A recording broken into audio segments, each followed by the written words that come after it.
করিম কাকা লোকটার শুকনো চেহারা, সে এখনো অবিবাহিত। তার দোকানে আজকে আড্ডা দিতে এসেছে মহেশ, রবি আর জহিরুল। মহেশ আড্ডা জমাতে রবিকে বলল, রবি ভাই, তোমার সাথে কার ঘটে যাওয়া ২০ বছর আগের সেই ঘটনাটার কথা, ওই ভূতের গল্পটা কথা মনে আছে কি? হ্যাঁ হ্যাঁ, মনে আছে। সেটা সারাটা বছর মনে রাখব। হ্যাঁ, তাহলে বলো। হ্যাঁ, রবি ভাই বলেন। সেই গল্পটা বললে গল্পটা আরও জমে যাবে। হ্যাঁ, তাহলে শুরু করলাম। আমার বয়স তখন ২০ বছর।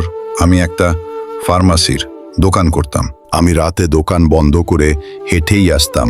আমার দোকান বন্ধ করতে করতে প্রায় রাত ১১টা-১২টা বেজে যেত। একদিন যখন আমি রাত ১২টার সময় দোকান বন্ধ করে আসতেছিলাম, তখন আমি শিমুলতলার এক গাছের নিচ দিয়ে যখন আমি আসতেছিলাম, তখন আমি হঠাৎ রাস্তার সাইডে একটা মেয়েকে দাঁড়ানো দেখতে পেলাম। এই মেয়েকে তো আমি কখনো এখানে দেখিনি। আমি কিছু না বলে চুপচাপ ওখান থেকে চলে আসলাম।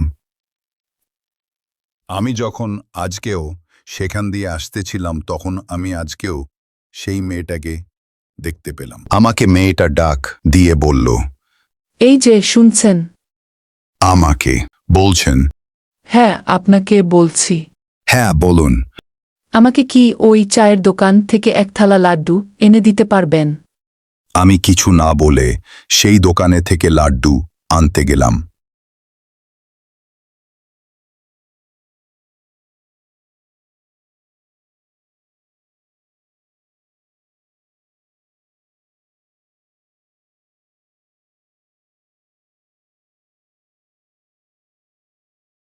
লাড্ডু এনে মেয়েটার হাতে দিলাম। আপনি কি আমার বন্ধু হবেন? হ্যাঁ, অবশ্যই হব।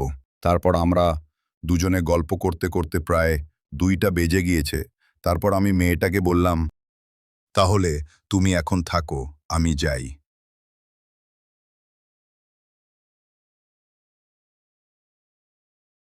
আমি যখন তার পরের দিন সেখান দিয়ে আসতেছিলাম, তখন আজ মেয়েটাকে দেখলাম না। আরে, এই মেয়েটাকে আজকে তো আমি দেখতে পারছি না, কোথায় গিয়েছে? তারপর আমি মায়াকে না দেখে আমি ওই পাশের যে চায়ের দোকান থেকে লাড্ডু কিনে নিয়েছিলাম, সেই দোকানে যে জিজ্ঞাসা করি মায়ার কথা। তারপর আমি দোকানদার কাকুর কাছে গিয়ে জিজ্ঞেস করলাম, ওই পাশের গ্রামের যে মায়া নামের একটা মেয়ে আছে, সেই মেয়েটাকে দেখেছেন কি আপনি? কয়দিন ধরে তো সেই মেয়েটাকে দেখছি না। ওই মায়ার কথা বলছো? হ্যাঁ। ওই মায়া তো আজ থেকে ২০ দিন আগে মারা গিয়েছে। আমি দোকানদার কাকুর কথা শুনে অবাক হয়ে গেলাম। তাহলে কি এতদিন আমি একটা ভূতের আত্মার সাথে কথা বলেছি? আমি দোকানদার কাকুর কথা শুনে অবাক হয়ে বাড়ি এসে পড়লাম।